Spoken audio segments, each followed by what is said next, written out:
let's talk about foam clay tools. This is a flexible clay blade. It's great to just make straight cuts, but also curved cuts. For example, I created the bandana for the Stay Puft.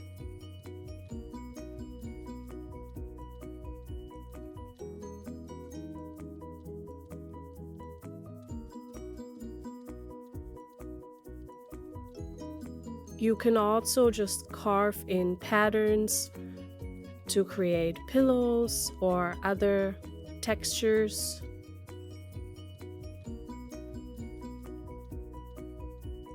And you can use it to lift up your projects when they're still wet. Scissors I use to cut overhang all the time.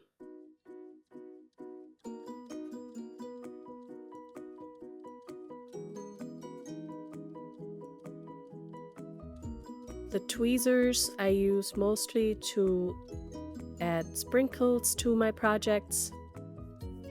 The pointy tool I use very often. You can scratch in patterns into the foam clay.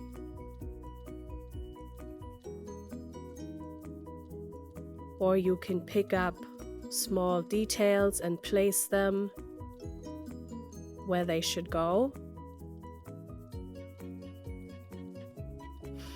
You can also use a pointy tool to make very small dots. This is a ball tool.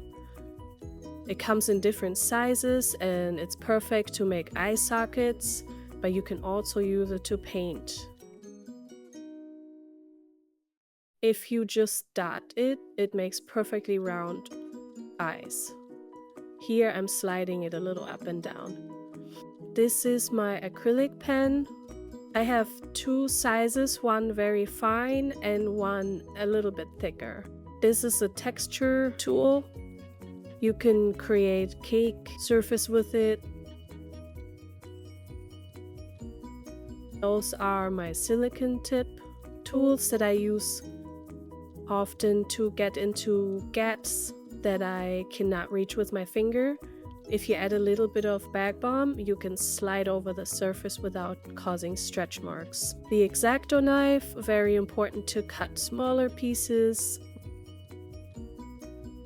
Rolling pin to roll out clay, and the hot glue gun for the signature chocolate sauce.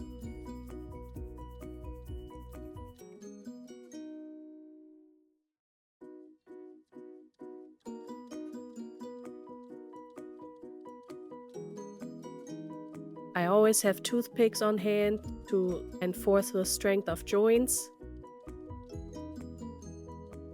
I have tons of cookie cutters in all shapes and sizes, metal or plastic. I have flexible silicone molds. Those are really fun to use.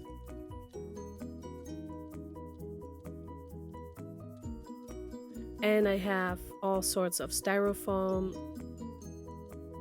You can cut it to the shape that you need it. Here I'm cutting out a piece for the brain, for the zombie.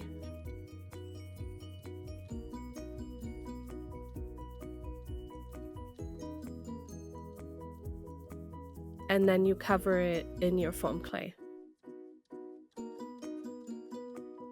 Aluminum foil is great to build a little structure as well, to use as an armature for your clay. Here I was making the ghost walking a dog, and it's a good idea to first do a rough coat of foam clay to cover up any sharp edges of the aluminum foil, and then roll out your clay and cover it nice and smooth. In the case of the ghost, I was draping it, but you could smooth it out completely. The sizing guide is the heart of all my tutorials. I use this to give you the exact sizes so you can recreate everything without any hassle. I also recently came up with an idea of making eyeballs. I have soft bristle brushes in different sizes to use with eyeshadow for shading, to give it that realistic baked look, or to make color pop more. Or you can use soft pastels. You have to shape it and then apply it. I don't see a difference between eyeshadow and soft pastel. Eyeshadows are just much more cost effective.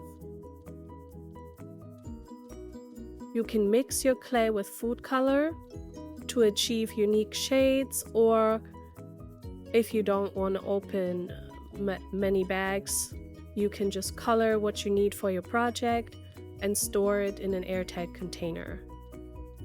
Make sure it's an airtight container or else your clay will dry out. I also often use those food storage containers. They're really cheap. Next, we will talk about drying your foam clay.